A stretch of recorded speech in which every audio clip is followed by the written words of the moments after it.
আসসালামু আলাইকুম। গতকালকে থেকে ফেসবুকে বা দেশ জুড়ে বিএনপি বনাম সমন্বয়ক একটা অবস্থান চলছে। নাহিদ ইসলাম বলছিলেন যে ১/১১ সরকারের একটা ইঙ্গিত তিনি পাচ্ছেন। ইভেন এই সরকার পতনের পরও এখানে একটা সামরিক শাসনের ওয়ান কাইন্ড অফ পরিকল্পনা কারো ছিল, বাট ছাত্ররা সেটাকে মেনে নেয় নাই, যার কারণে ডক্টর মোহাম্মদ ইউনূসকে ক্ষমতায় বসানো হয়েছে। তো ওই দিন মানে সরকার গঠনের আগেও বিএনপির কিছু বক্তব্য তিনি দিয়েছেন যে কিভাবে বিভিন্ন জায়গায় দলীয়করণ তারা করার চেষ্টা করেছে বা অনেক জায়গায় হয়তো করেছেও। পরবর্তী সময় সেখানে পরিবর্তন আমরা দেখেছি। তো এরপরই সেনাপ্রধান নিয়ে বরাবরই বেগম খালেদা জিয়ার সাথে সর্বশেষ তিনি বাংলাদেশ ত্যাগ করার আগে ওনার একটা সর্বশেষ সাক্ষাৎ ছিল, যেটাকে অনেকেই একটা ইঙ্গিত ভাবছিলেন যে বিএনপির সাথে সেনাপ্রধান একটা পজিটিভ সম্পর্ক তৈরির চেষ্টা, মানে নানান ধরনের বক্তব্য আছে। তো এর মাঝখানে গতকালকে থেকে যখন 1-11 সরকারের আলোচনা উঠছে, অন্তর্বর্তী সরকারের প্রশ্নটা আবার সামনে আসছে, ওই মুহূর্তে সেনাপ্রধান একটা আহ্বান জানিয়েছেন, তিনি বক্তব্য দিয়েছেন। এটাকে দুইভাবেই নেওয়া যায়। তো আমি সবসময় পজিটিভ মানুষ, পজিটিভলি নিচ্ছি। গতকালকে একটা প্রোগ্রাম ছিল, সেই প্রোগ্রামটাতে আমি প্রথমে বলি আমাদের সেনাপ্রধান তিনি একটা নতুন কি বলা হয় যে পদবি পেয়েছেন, বা এটাকে অনারই আমরা বলতে পারি।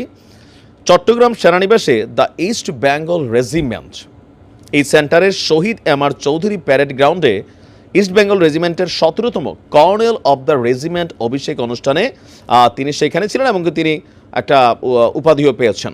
আচ্ছা, তো সেই প্রোগ্রামে তিনি আপনার একটা বক্তব্য দিয়েছেন যে আমরা নিউজের হেডিংসটা হচ্ছে এরকম, প্রস্তুত থাকার আহ্বান জানালেন সেনাপ্রধান। কিসের জন্য? যে কোনো পরিস্থিতিকে মোকাবেলা করার জন্য, হতে পারে দেশি অথবা বিদেশি।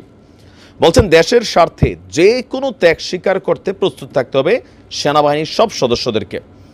তো জেনারেল ওয়াকারুজ্জামান তার বক্তব্যটা যেরকম ছিল, আমরা যদি বলি গণমাধ্যমকে কোচ করে যে কয়েক বছর ধরে বাংলাদেশের সেনাবাহিনীতে আধুনিক প্রযুক্তি নির্ভর এবং যুদ্ধোপযোগী যুদ্ধাস্ত্র সরঞ্জাম সংযোজনের মাধ্যমে আপনার বাহিনীর সক্ষমতা বেড়েছে। শেখ হাসিনার সরকার সামরিক খাতকে মোটামুটি আপনার শক্তিশালী করছে, ওনার কথাটা বোঝাই যাচ্ছে।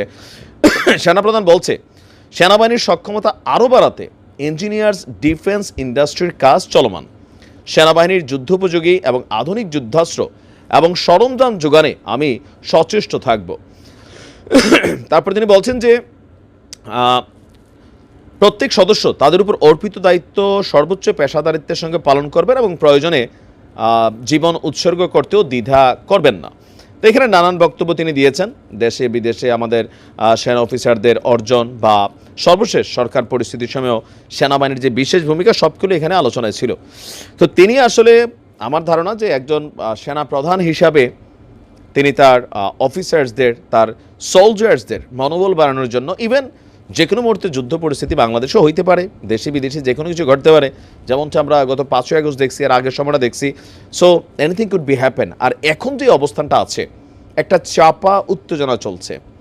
আমরা তো বাহির থেকে অনেক কিছু দেখছি না, ভেতরে ভেতরে তো অনেক কিছু চলছে। সো এই উত্তেজনায় যে কোনো পরিস্থিতিতে আবারও মাঠকে কন্ট্রোল রাখতে হলে এটা সেনাবাহিনীর দ্বারাই সম্ভব, অন্যদের দ্বারা সম্ভব না। এটা হচ্ছে প্র্যাকটিক্যাল। সো যদি দেশে আবারও কোনো জরুরি পরিস্থিতি তৈরি হয়, তাহলে কিন্তু এই দায়িত্বটা সেনাবাহিনীকে নিতে হবে। দেশে আসলে কি ঘটছে? বিএনপি ভাবছে যে এই সরকার তলে তলে একটা কিংস পার্টি তৈরি করছে। তো বিএনপির ভাবনাকে অনেকে জায়েজ মনে করছেন এই কারণেই যে বৈষম্য বিরোধী আন্দোলন এবং জাতীয় নাগরিক কমিটি মিলা ফেব্রুয়ারিতে রাজনৈতিক দল আনবে।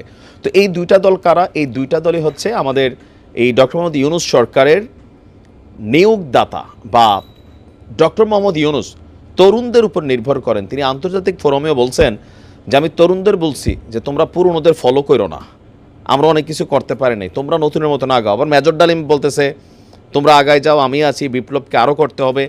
আমরা স্পষ্ট যেটা দেখতে পাচ্ছি, আওয়ামী লীগ শূন্য মাঠে বিএনপি বনাম সমন্বয়ক বা বৈষম্য বিরোধী বলেন, জাতীয় নাগরিক কমিটি বলেন, একটা আভ্যন্তরীণ দ্বন্দ্বের প্রকাশ। সো এই দুইটা শক্তি যদি সংঘর্ষে লাগে, একটা অস্থিতিশীল পরিবেশ তৈরি হবে, রক্তক্ষয়ী সংঘর্ষ হবে, তখন সেনাবাহিনীকে আবারও হয়তো মাঠে ওইভাবেই নামতে হবে। তো সব কিছু মিলিয়ে সেনাবাহিনীকে প্রস্তুত থাকতে হবে, সেটাই বাস্তব। তো দেখা যাক কী হয়। ভালো থাকুন।